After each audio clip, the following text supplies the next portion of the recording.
समुद्र में धुआं न प्रकट होए कि जाने दो जन्मुआ की जाति लाई। इसलिए संत कबीर की जो वाणी है बड़ी गजब की वाणी है। ये संसार में आग लगी, राग द्वेष की आग लगी, निंदा चुगली की आग लगी है। एक दूसरे की प्रतिभा को देख करके उसे कैसे नीचे दिखाएं, ये आग लगी है। और इस आग के कारण से ये संसार जला जा रहा है।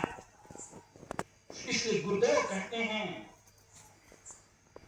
आश्चर्य की बात और एक बड़ी, देखा तो मैंने लेकिन देखा क्या है?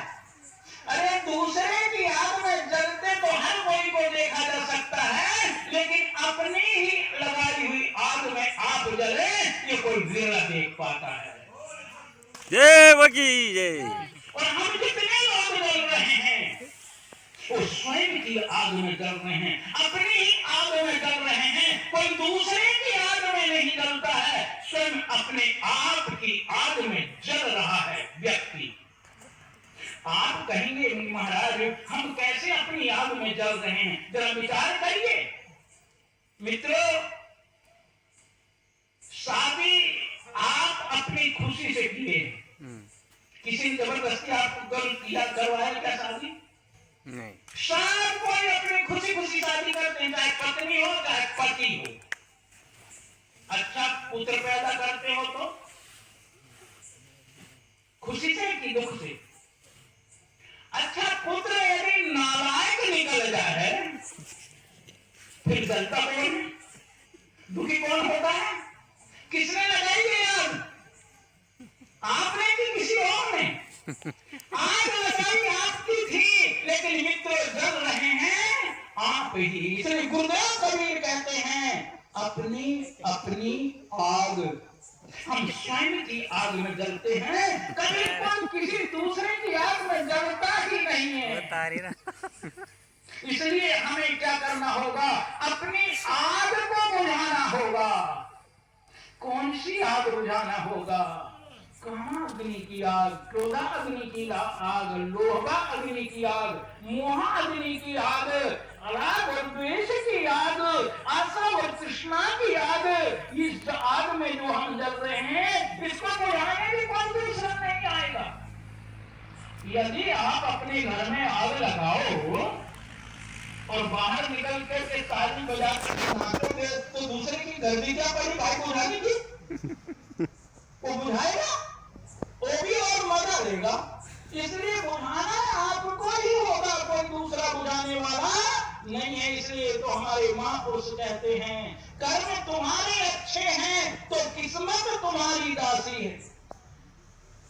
हम कर्म को दोष देते हैं, क्या कहें मेरे कर्म में ऐसा ही लिखा है। लेकिन मित्रों कर्मों का दोष नहीं, क्योंकि तुमने क्या किए हो? बोए पेड़ बबूल के अब आम कहां से पाए? आम खाने की इच्छा है तो आम के पेड़ लगाने होंगे मित्रों, लेकिन हम नीम के पेड़ लगा करके आम के फल को अगर चाहें तो ये कभी संभव नहीं होता। इसलिए महापुरुष कहते हैं कर्म तुम्हारे अच्छे हैं तो किस्मत तुम्हारी दासी है। लोग किस्मत को दोष देते हैं, क्या कहें हमारी किस्मत में ऐसे ही लिखा है। अरे लिखने वाला दूसरा है कौन? लिखने वाले भी तो आप ही हैं। कर्म तुम्हारे अच्छे हैं तो किस्मत तुम्हारी दासी है। कर्म तुम्हारे अच्छे हैं तो घर ही में मथुरा काशी है। कर्म धर्म दोनों अच्छे तो जीवन बनाए अविनाशी है। दोनों यदि बिगाड़ लिए तो गले लगी फिर फांसी है। इसलिए मित्रों अपने कर्मों को ध्यान देना। कर्मों को जिसने सुधारा है तो उसके लिए कभी कोई दुख हो ही नहीं सकता है। लेकिन जब हमारे कर्म बिगाड़ लेते हैं हम तो कोई दुख हमें दूसरा दे या न दे, हमारे कर्म ही हमें दुखदायी हो जाते हैं। इसलिए गुरुदेव कबीर ने कहा अपनी अपनी आग। बड़ी सुंदर बात सतगुरु कबीर कहते हैं आगे, ऐसा कोई ना मिला। मैंने इस संसार में खोज करके देखा लेकिन ऐसा मुझे कोई नहीं मिला जिसने अपनी आग को बुझा लिया हो और वो मेरी आग को भी बुझा दे। इस पर कोई कोई संत लिखते हैं कि नहीं, सद्गुरु कबीर को मिले, यदि मिले ना होते तो सिद्धांत कैसे चलता, इसलिए कबीर साहब को कुछ मिले। मित्रों, बहुत गहरी बात है। इसलिए अक्सर करके मैं कहा करता हूं, अर्थ करने की 3 शक्तियां होती हैं, ध्यान देना। अर्थ करने की 3 शक्तियां होती हैं, अविधा शक्ति, लक्षणा शक्ति और व्यंजना शक्ति। और ये तीनों शक्ति का प्रयोग करना व्यक्ति अगर ना जानता हो तो अर्थ का अनर्थ कर देता है। इसलिए यहां पर सद्गुरु कबीर ने लक्षणा पर जोर दिया है, ऐसा कोई ना मिला।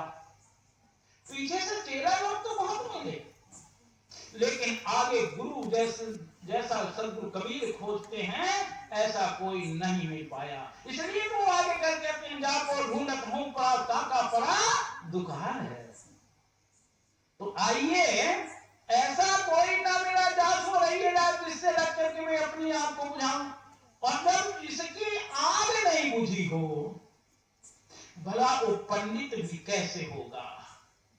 पंडित का तात्पर्य यहां पर सद्गुरु कबीर बड़ी गहराई के साथ लेते हैं। इसलिए वो कह सकते थे कि पोथी पर जग मुआ, ये सारा संसार पढ़ करके मर रहा है। इसलिए गुरुदेव कबीर को कहना पड़ा, पढ़ना पढ़ो धरो जन गोई, और नहीं तो निश्चय जाओ बिगोई। पढ़ना पढ़ो धरो, जन कोई खो मत दे,